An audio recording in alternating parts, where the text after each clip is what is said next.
Female attendant লাগে, এটা formal dress হিসেবে বলতে হবে। আর প্রপার এক্সপোজার মানে তো খুব ভালো এক্সপোজার। এখন যদি ফুল শার্ট পরা থাকতো তাহলে এই যে এরকম, বা হাফ শার্ট, স্যান্ডেল দিলে তো ভালো, হাফ শার্ট হলে এটা হচ্ছে মিনিমাম মিড আর্ম পর্যন্ত এক্সপোজার। তারপরে ইন্সপেকশনে যেগুলো আমরা দেখি সেটা সোয়েলিং, এই যে জয়েন্টগুলো, রিজ জয়েন্ট, তারপর এমসিবি জয়েন্ট, পিআইপি জয়েন্ট, এগুলো একটু ভালোভাবে দেখে নিলাম কোনো সোয়েলিং আছে কিনা। তারপর হচ্ছে ওয়াস্টিংটা দেখার জন্য এইভাবে সাহায্য নেওয়া হয়, দেখলাম সোয়েলিং, ওয়াস্টিং। তারপর কোনো ইরাইথেমা সাধারণত খুব কমই পাওয়া যায়, যদি কোনো ফর্সা মানুষ হয় তার ইরাইথেমা বোঝা যাবে, কিন্তু ওনার মতো মানুষ বোঝা যাবে। আর একটু নেল চেঞ্জ দেখা লাগে, নেল চেঞ্জটা এত টাচ করার দরকার নেই, ইন্সপেকশন তো এইভাবে দেখি আর এইভাবে করতে বলা হয়, এই যে এরকম কোনো নেল চেঞ্জ দেখি, কারণ কোনো সোরিয়াটিক স্কিন থাকলে সেই অনুযায়ী আমাকে ইনফরমেশন দেবে। আর এখানে ওয়েস্টিং দেখলাম তো থিনার হাইপোথিনার ইমিনেন্স, ডরসাল গাটারিং, এটা কি ধরে দেখবো না এমনি তো ইন্সপেকশন তো এমনি দেখবো তাই না? সব ইন্সপেকশন আমি এমনি একটু বোঝানোর জন্য একটু বললাম। তারপরে যেটা মিলছে সেটা হচ্ছে এরকম করেন, এখানে যেটা হচ্ছে গাউটে কোনো প্রোফাইল আছে কিনা, কোনো রিমার্টেড মডিউল আছে কিনা, তারপর হচ্ছে এক্সটেন্সর সার্ফেস তো কোনো সোরিয়াটিক স্কিন লিশন আছে কিনা, এই জিনিসটা দেখে নিই। এখন মুভমেন্টে কিছু মানে ইন্সপেকশনে কিছু মুভমেন্ট দেখা যাবে, যেমন হচ্ছে আপনি এই যে এরকম করেন, এরকম করে এই যে ফ্লেকশন, এক্সটেনশন, ফ্লেকশন, আবার বাইরে দেন অ্যাডাকশন, সার্কামডাকশন। সো মুভমেন্টের নাম আছে রক, পেপার, সিজার, এগুলো করলেই বুঝতে পারবে। রক হচ্ছে যে এরকম মিডিয়ার নাম, ফ্লেকশন অফ অল ফিঙ্গার, এটা ফ্লেকশন অফ অল ফিঙ্গার হচ্ছে রক বলা, এটা হচ্ছে মিডিয়ান নার্ভের কাজ। আর এক্সটেনশন এটা হচ্ছে রেডিয়াল নার্ভের কাজ। আর হচ্ছে অপোজিশন সিজার, এটা হচ্ছে আলনার নার্ভের। এই যে এরকম করে দেখেন, এই মুভমেন্টগুলো সব রোগীদের এই যে এরকম করেন, এরকম করে দুইটা আঙুল দুইটা। আর হচ্ছে ওকে সাইড, এটা হচ্ছে মিডিয়ান নার্ভের অ্যান্টিরিয়র ইন্টারস্টিয়াস ব্রাঞ্চ। এই মুভমেন্টগুলো সবগুলো আমি তো দেখে নিলাম, ওনার নার্ভগুলো ইনফেক্ট আছে কিনা সেটা দেখার জন্য।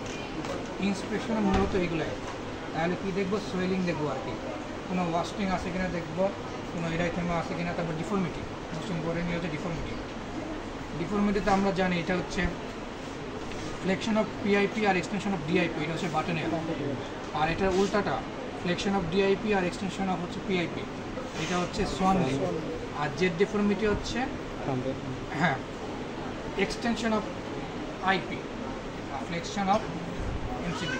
এখানে কোনো হচ্ছে ডিস্টাল বা হচ্ছে প্রক্সিমাল নাই, জাস্ট আইপি, ইন্টারফেলেঞ্জিয়াল, এটা এক্সটেনশন, এটা ফ্লেকশন, এটা জেড ডিফর্মিটি। সাধারণত এই ডিফর্মিটিগুলো পাওয়া যায়। তাহলে সোয়েলিং, ওয়াস্টিং, ডিফর্মিটি, এরিথেমা, আর হচ্ছে কোনো সোরিয়াটিক স্কিন লেশন, এনি হচ্ছে সোরিয়াটিক স্কিন লেশন কিংবা গাউটিক প্রোফাইল, রিমোটিং স্কিন টাইটেনিং, হ্যাঁ যদি সিস্টেম ইনস্টলেশন অনেক সময় জয়েন্ট পেইন নিয়ে আসে, সেখানে এত বেশি তো ইন্সপেক্ট করার সময় নেই, আমরা তো এইভাবে দেখবো না, আমরা জাস্ট কোনো শাইনি স্কিন আছে কিনা, আর ওনার ফেস দেখলে আমি বুঝতে পারবো উনি কি সিস্টেম ইনস্টলেশন দেখি। এখন হচ্ছে আমি ইন্সপেকশনের মুভমেন্টগুলো দেখে না, তো আরেকটা মুভমেন্ট বাদ দিচ্ছে, এই যে প্রেয়ার সাইন আর রিভার্স প্রেয়ার, এটা ফেলেন, এটা কার্পাল টানেল সিন্ড্রোমের হচ্ছে স্পেশাল টেস্ট। 30 সেকেন্ড বলে, কিন্তু আসলে এতক্ষণ তো সময় নাই, 15 সেকেন্ড পরে যদি খারাপ লাগে তখন রোগীরা এমনি বলবে। এখন হচ্ছে পালপেশনের টেম্পারেচার, প্রথমে নর্মাল, অ্যাবনর্মালগুলো আমি কিন্তু স্লোলি দেখাচ্ছি, কিন্তু খুব দ্রুত কাজ করতে হবে, কারণ কি নি কিন্তু ইউনিলেটার বলে যে এক্সামিন দ্য রাইট নি, কিন্তু হ্যান্ডের ক্ষেত্রে কিন্তু দুটোই বলে, হ্যান্ড খুব পাশাপাশি থাকে তো, আর নি তো হচ্ছে এই পাশ ওই পাশ খুব ঝামেলা হয়, যার কারণে হ্যান্ডের এক্সামিনেশনটা একটু দ্রুত করা লাগে, নাহলে 3 মিনিটের মধ্যে 4 মিনিটের মধ্যে কমপ্লিট স্পেশাল টেস্ট সহ কমপ্লিট করা সম্ভব হয়। তা পালপেশন দেখে নিলাম, টেম্পারেচার। এখন টেন্ডারনেস এখন পয়েন্টগুলো রেডিয়াল স্টাইলে, প্রত্যেকটা ডাব পুরো টাইমে মোটামুটি একটু পর ওদের দিকে তাকাবো।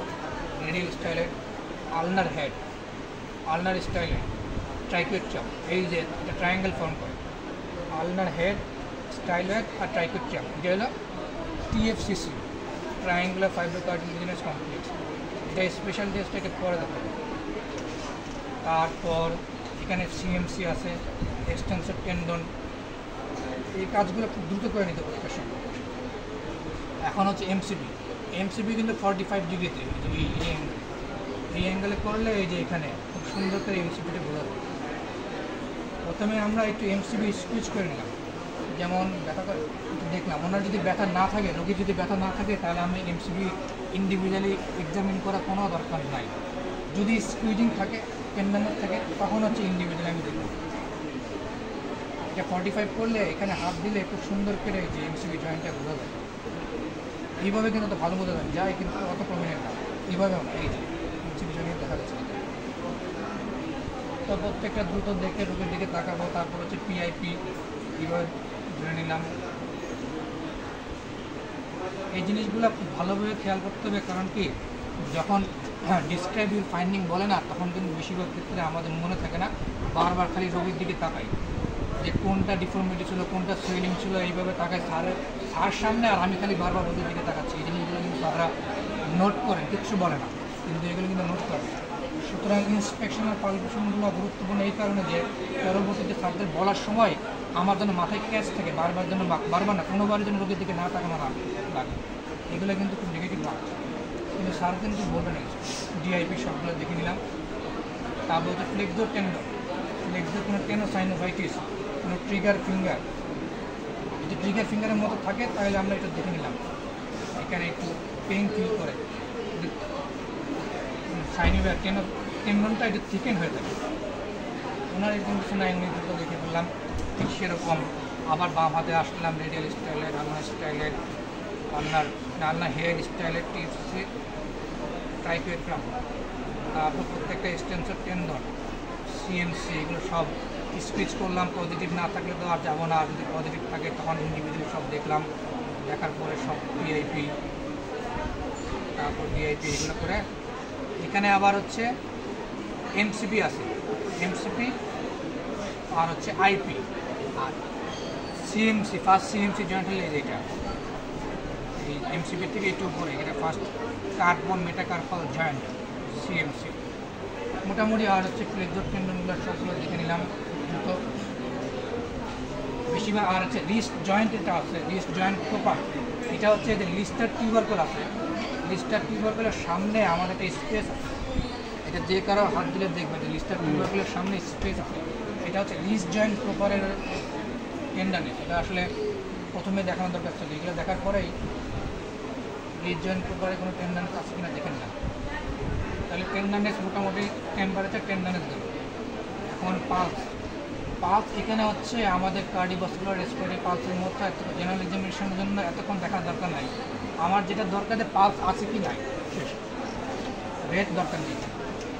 আর হচ্ছে প্যাসিভ মুভমেন্ট যেগুলো অ্যাক্টিভ করলাম না, সেগুলো আমি একটু প্যাসিভ করে দেখলাম। ফ্লেকশন, এক্সটেনশন, অ্যাডাকশন, এভাবে একটু ঘুরাই দেখলাম। এটা এভাবে করা যায়, হাত খুলে একটা করা যায়। যে মুভমেন্টটা আমি ইন্সপেকশনে করলাম সেটাই প্যাসিভ মুভমেন্ট। আর এই পেশেন্ট যাদের তারা তো অ্যাক্টিভ মুভমেন্ট করার সময় ওনারা ঠিকমতো করতে পারবে না। প্লাস প্যাসিভ মুভমেন্ট এইভাবে করলে সেভাবে করলে, যেমন আমাদের MNP2 ওইগুলো করলে কিন্তু উনি অনেক পেইন ফিল। তো যতটুকু উনি করতে পারেন ওনাকে ব্যথা না দিয়ে ততটুকুই করবো। এক্সামিনেশনের সময় বলবো যে পেইনফুল হচ্ছে restriction of both active and passive movement. এখন হচ্ছে স্পেশাল টেস্ট।